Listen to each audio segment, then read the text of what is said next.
Welcome to the Slop Farm. Enjoy the video. Hey Minecraft fans, ever wanted to use your comfy PlayStation 4 controller for Bedrock Edition on PC?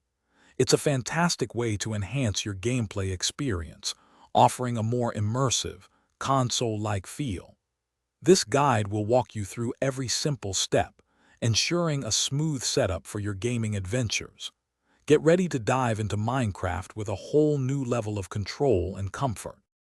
Before we connect, let's get everything ready.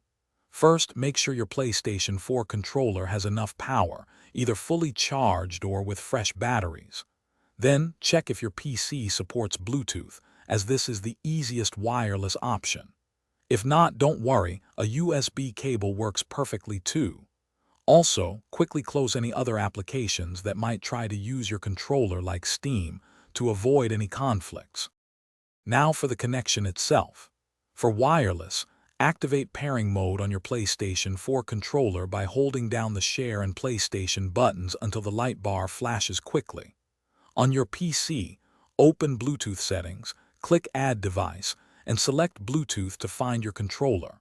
For wired, simply plug your controller into a PC USB port using a micro-B cable.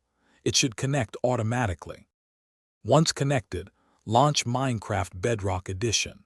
Head into the game's settings menu and look for the controller or touch section. This is where you can customize all your button mappings. Take your time to adjust sensitivity, invert axes if you prefer, and remap actions like jumping or inventory to perfectly suit your playstyle. Experiment to find what feels most comfortable for your game. Encountering issues. Don't worry, here are a few quick tips.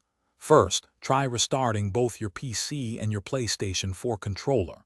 Always ensure your PC's Bluetooth drivers are fully updated for the best connection. While not strictly needed for Bedrock Edition, some players use third-party software like PS4 Windows for advanced customization. You're now ready to enjoy Minecraft Bedrock on your PC with your PlayStation 4 controller. Thanks for watching. Consider subscribing if we helped you today.